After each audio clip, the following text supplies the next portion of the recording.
Now, here is a topic that I'm sure you will be interested in. I am sure I am not being paid enough. I am sure I am not being paid enough. So let me guess. You've thought it. You've said it quietly to yourself. You've said it to your partner after a long day. You've definitely said it after yet another meeting with more responsibility landing on your desk. And nothing landed in your bank account. I bet you've said that many times. I'm Martin Buckland, a global executive career management practitioner. In short, I provide expert coaching and guidance on how business professionals like you across the world can manage and advance their career. Too often, I see many highly skilled mid to senior leaders be underpaid for many years.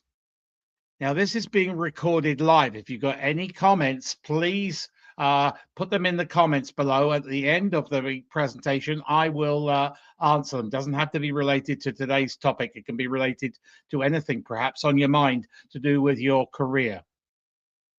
So I am sure I'm not being paid enough. You might be right. In fact, I'm going to say you are probably right. But here's the line most people never cross. Feeling underpaid and being underpaid are two very different things.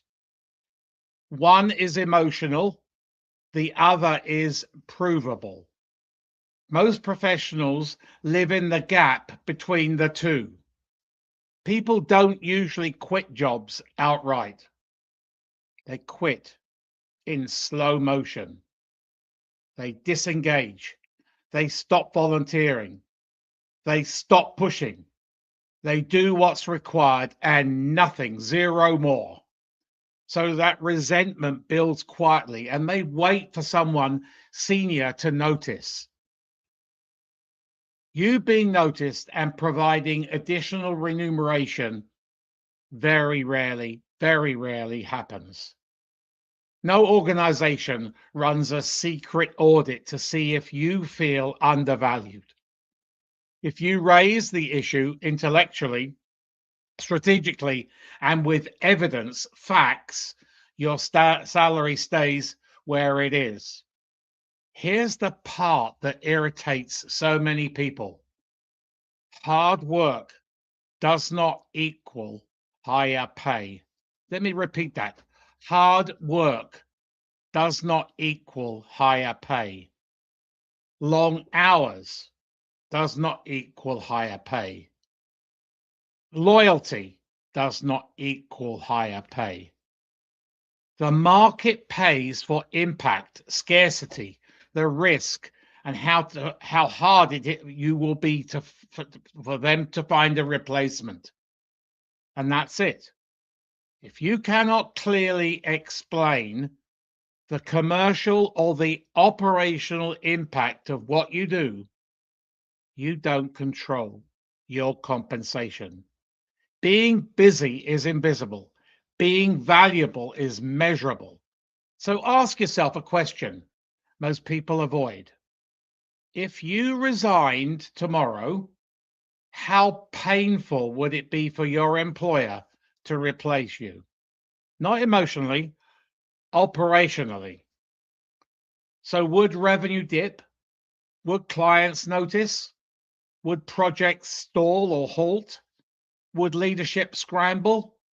Or would someone step quietly in within a few weeks and keep things moving? That answer tells you exactly how much leverage you have in your current job. Job titles don't help as much as people think.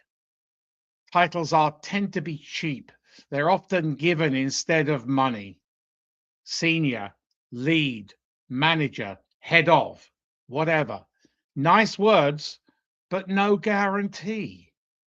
What actually matters is whether your compensation matches your responsibility, your accountability, your risk exposure, and your decision making weight. If you are carrying revenue, people leadership, compliance, budgets, reputational risk, or strategic outcomes without pay to match, you may have a legitimate and a reasonable case. If you're not, don't go there. If this is why most salary conversations fail. People walk in emotionally charged and fact free.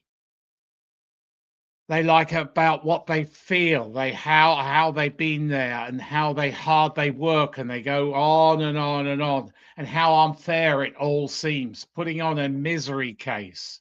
That's not what you want to do. Emotional doesn't come into this. Decision makers don't respond to that emotion. They respond to numbers, outcomes, market data, and the retention risk. If you can't connect your compensation to business results, the answer will be polite, vague, and ultimately no. So here is the brutal but useful test. If a competitor reviewed your resume, your CV, or your LinkedIn profile today, would they pay you more? If the answer is no, your employer is probably paying you correctly for what you are positioned with in the market. However, if salary growth comes from perceived external value, not internal loyalty, that's why career management matters today even more, even when you are employed, especially when you are employed, not just when you're in career transition. There's another truth that people don't like. You don't get paid for potential forever. Early in your career, potential matters. Mid-career, less so. At the senior level, vaguely, not at all. At this stage, organizations pay for delivery, the impact you make, backed, supported by facts, your currency value, your percentiles. How much money have you made? How much money have you saved? The list just goes on. So if your salary has stalled, ask yourself honestly whether your results have plateaued, whether you've stopped evolving, or whether comfort has quietly replaced that commercial impact. That's not a criticism, that is the diagnosis. So here is some truth. It's a fact that if you have over 6 years tenure at one employer, they tend to take advantage of your so-called loyalty and fail to provide the salary and other compensation you are due. This strategy is becoming more and more visible. I have known clients who, after 6 to 8 years, have completed some highly competitive research and found that they are thousands, if not tens of thousands, underpaid. So why do people stay underpaid? Fear of rocking that boat, fear of rejection, fear of discovering the market won't pay more, and the fear of change. Eliminate that fear. So they complain quietly, wait for inflation to fix it, and hope loyalty gets rewarded. It won't. If you believe you're underpaid, you owe yourself clarity and frustration. Instead of complaining, do these things. Benchmark properly using real market data and recruiter insight, not job boards or gossip. Quantify your impact in numbers that matter to your particular business.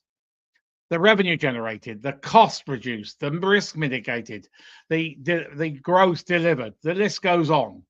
Then position yourself externally. A strong CV resume, A credible LinkedIn profile and visible expertise creates that leverage that you need, even if you never leave. The strongest salary conversations are backed by options, not threats.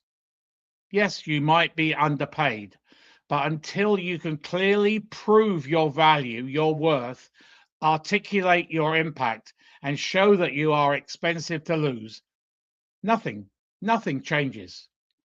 So remember, your career is not a charity. Your salary is not a reward for effort. It's a reflection of how well you manage your professional value. I'm Martin Buckland, a global executive career management practitioner. So remember, your career is your business and manage it like a business. If anybody would like a free, no obligation, no sales pitch resume critique, forward it to the address below, and then I will arrange a 30-minute, no obligation Zoom call with you. I go through it from top to bottom, but I say it as it is, no mincing my words.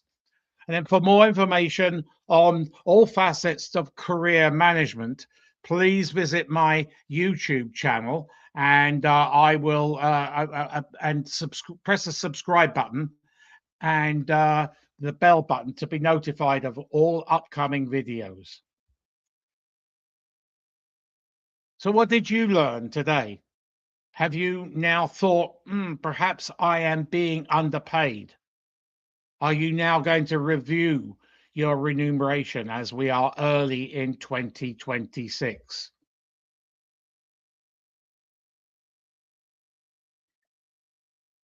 So thanks for watching today, and I will see you again for another career tips for a crazy world next Monday.